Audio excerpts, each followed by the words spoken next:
You're listening to Kitchen Table Finance. Join Dave Shotwell and Nick Nauta as they cut through the complexity of financial planning and serve bites of investment advice that are both personal and practical. Hey, Ashley, how are you doing today? Hi, I'm doing good. How are you? I'm good. It is time to record a podcast, and Nick's on vacation because it's the middle of the summer, and that's what people do. So I dragged you into the show for today. Yes, I'm happy to be here. Yeah, so we can talk about everybody's favorite topic, student loan repayment plans, which have been in the news because they've just rolled out the details on a new plan. Yes, they did. That plan is called the SAVE plan. That's short for Saving on a Valuable Education. It's going to be replacing the repay plan that currently exists. And if you are in the repay plan, you will be automatically transitioned to the new SAVE plan once that gets set in stone, I believe this summer. Yes. Yep. They're going to phase this in over this summer and next summer from the looks of it. And so, this kind of arose out of some campaign promises from the Biden administration about working on student loan forgiveness and lowering student loan debt. And a couple of weeks ago, the Supreme Court actually struck down part of the forgiveness program where they were looking to just forgive a lump sum of debt right off the top, but left the new provisions for repayment under this new plan intact. So they're going ahead with that. And all politics aside, there's some financial planning implications. So we thought we should talk about it. Yes. So under the new plan, I guess, from a high level, first of all, one thing that sets this plan apart is everybody is eligible if you've got federal student loans, regardless of when you took them out.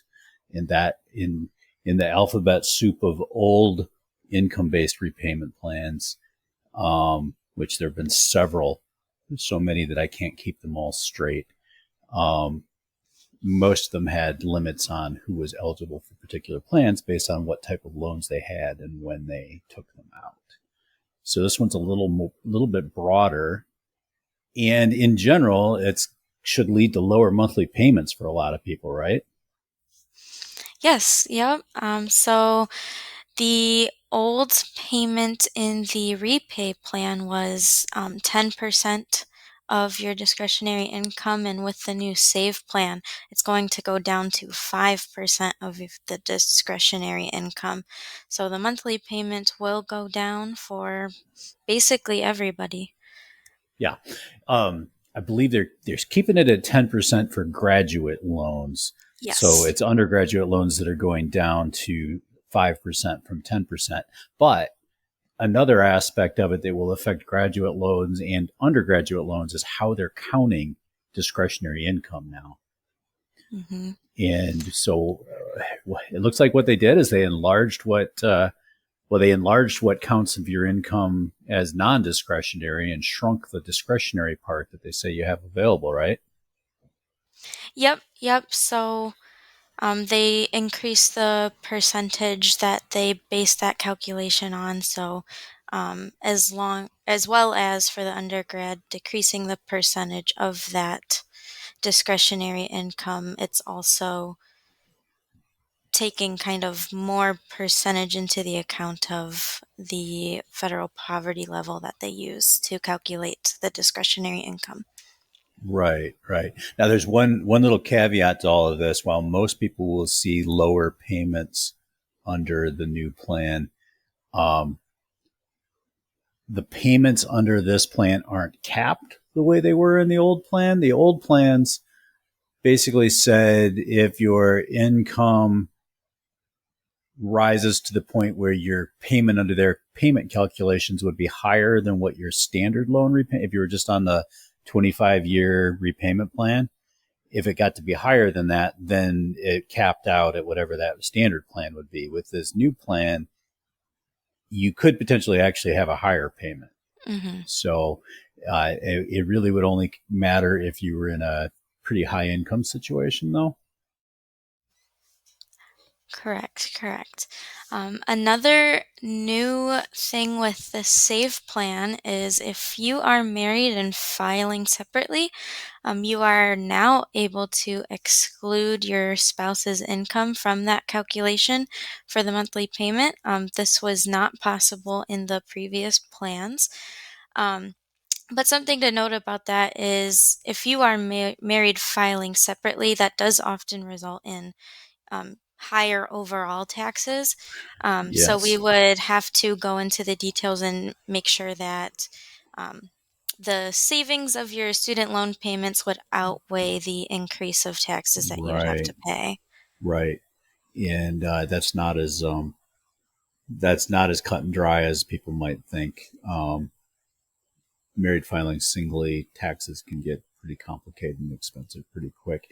And Mm. so, by way of background, for a while you could get around some on some of the old plans. You could get around counting spousal income by married filing singly, but then that was kind of eliminated with some new provisions over the last few years, and now they're going back to allowing that to be counted or to work.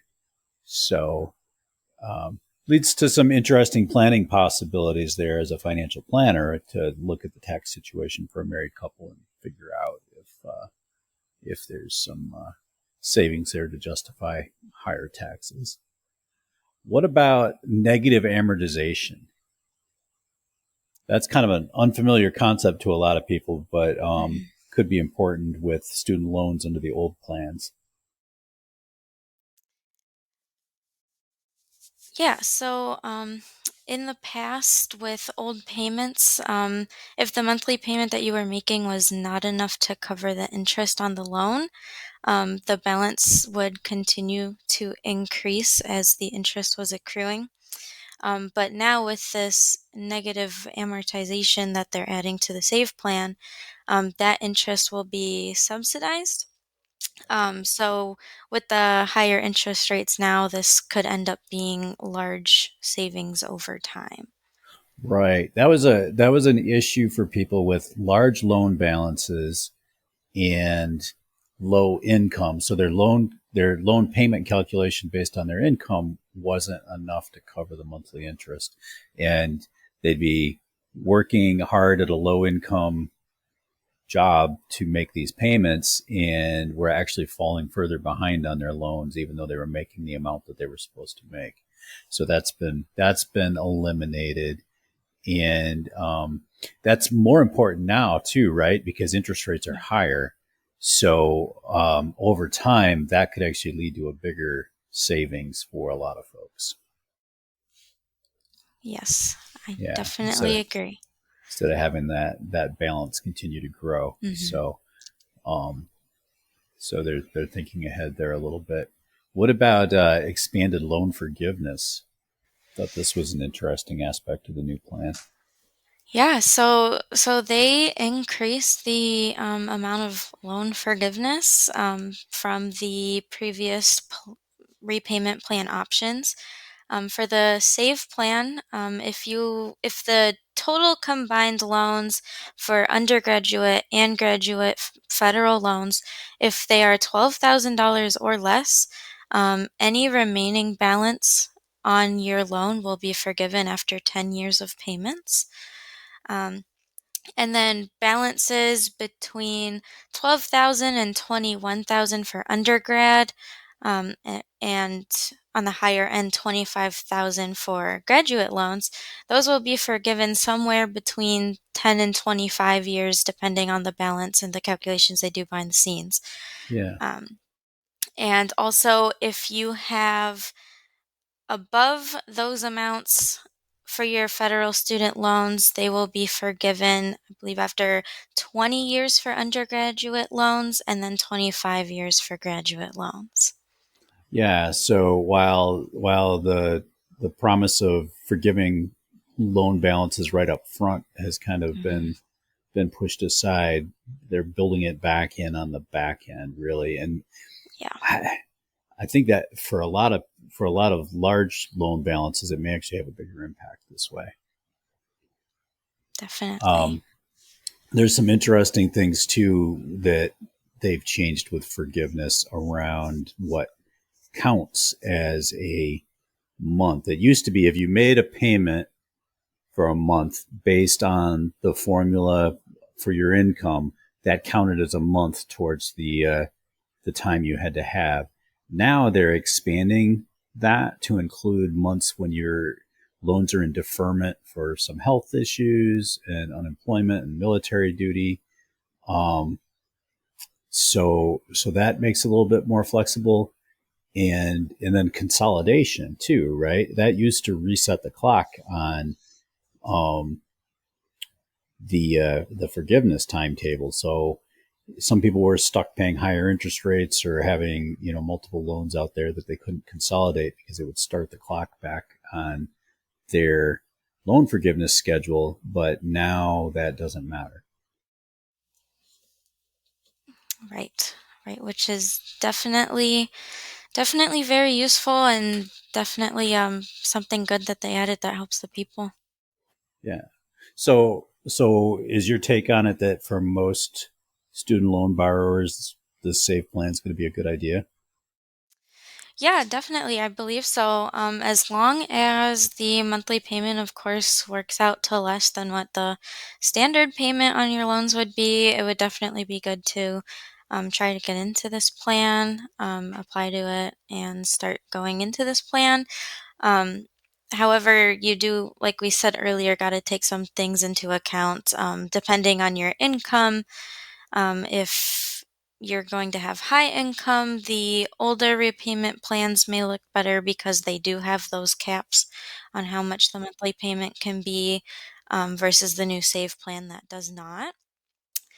Um, and the save plan does also require the consolidation. Meanwhile, the older plans, they don't. Um, there could be different reasons that you would want to consolidate, such as having unpaid interest added to your loan principal, among some other things.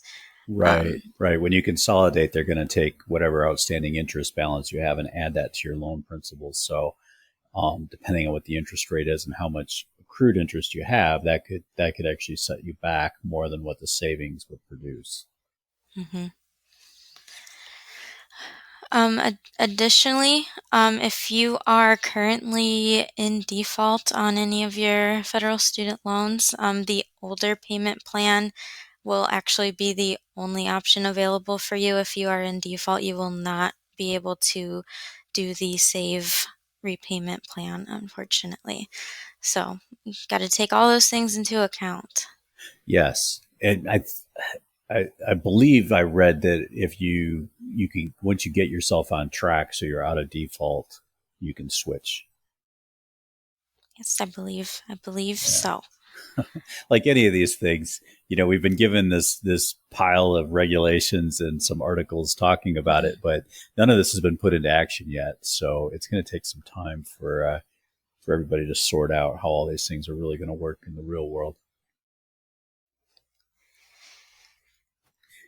So um, another kind of final aspect of this plan is they're kind of implementing it in phases, right? There's going to be some things that are taking effect right now versus some things that won't take effect until next July.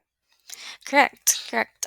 So, like I mentioned at the very beginning of this podcast, the save plan will be rolling out sometime this summer. And the repay plan, everybody in that will be automatically moved over to the new save plan.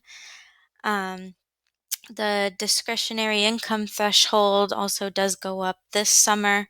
The subsidized interest starts this summer, and the exclusion of the married filing single status for your spousal's income for the save plan that also starts this summer. And then there's some things that don't start until July 1st of 2024. Um, that is going to be when the reduced payments to 5% of undergraduate loans begins in July 1st of 2024. Um, the changes to the forgiveness timeline and how the payments are counted also won't start until July 1st of 2024. And on July 1st of 2024, the regular pay plan, it goes away for new borrowers, so that one will not be an option. That is different from the repay plan, but that one option for new loan borrowers, it will not be an option anymore as of July 1st of next year. Right, right. So we'll see all this kind of take effect over the next 12 months. And as student loan repayments are scheduled to start here pretty soon, after being suspended for what? We're going on 3 years now, right? I think so. A So, really long time.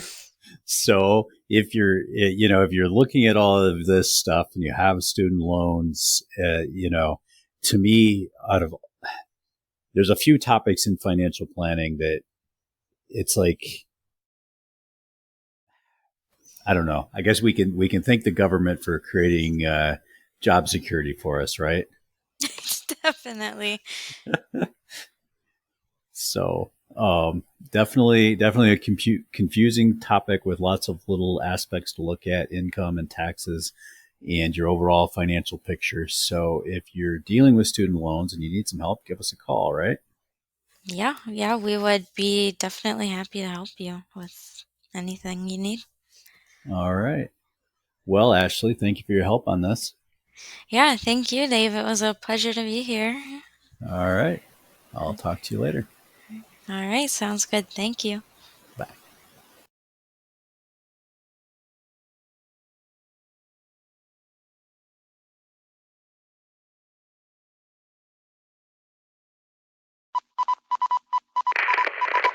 This is a Cedia Media production.